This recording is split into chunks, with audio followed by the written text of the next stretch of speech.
Hi everyone, it's Penny. If you want to learn to take lamps that look like this and change them into something that looks like this, well, this is the video for you. Stay with me.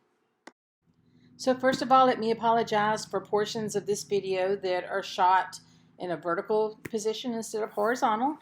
All I can say is I was very tired from this project by the time I got around to doing this one. But anyway, you'll get the gist of it, and it's a very short video. So I had two buffet lamps that looked like this in my bedroom. They didn't fit the style and the feel I wanted for where they were going when I finished. I wanted a bright, airy look, and this is what I got. They were dark. The lampshades were two different colors because of where they had been sitting, and I guess the amount of sun that had been hitting one of them. So I knew they weren't going to work, but at this point, this was a makeover on a tight budget, and I had stuck to that budget, and I didn't want to blow it at this point. So I just wanted to redo the lamps that I had and find some inexpensive lampshades to dress them up. So that's what I did. So I got some products that I hadn't used these exact products, but I wanted to do a crackle effect, and I had used some crackle paint. Well, I went to my home store and I bought a pint of Valspar Glaze Crackle, and it worked just pretty much like the Crackle paints did. And so that's what I got to do this. You'll see it right here when I get it in shot.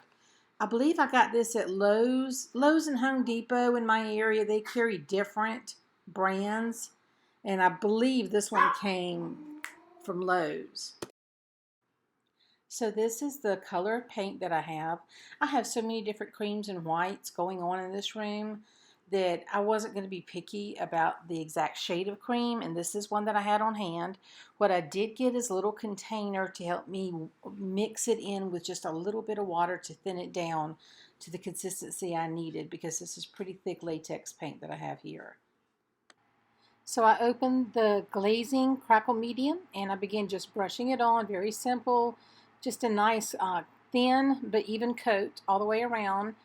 I made sure that I got it, everywhere, even in the cracks and crevices.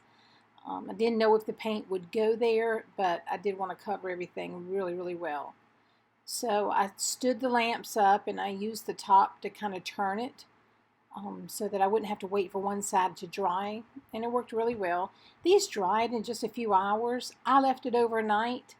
But as soon as it's really dry to the touch, you can begin to put the paint over top of it. And so that's what I do next. So I put some of my cream latex paint in my little container and mixed in just a little bit of water to get it to the consistency that you see here. And I'm just going to paint this on. What I will say is don't try to keep going over one area, okay? Paint it on and go to the next area, because it will begin to dry fairly quickly, and what will happen is you will begin to pull off some of that paint that you just put on. So give it a nice even coat, move rather quickly about it. It doesn't have to be perfect because it's going to crackle anyway, but as you can see there, how I kind of keep going back over that, try not to do that too much or it will begin to pull it away. So the crackling process will happen fairly quickly, and it doesn't take too long to dry, but give it a few hours before you set them up and put your lampshades on them. And it's a really quick, easy, and inexpensive way to update your lamps. If you enjoyed this, please give me a thumbs up, leave a comment, and subscribe, and you'll get notified when I put new videos out. Thank you for joining me. Bye.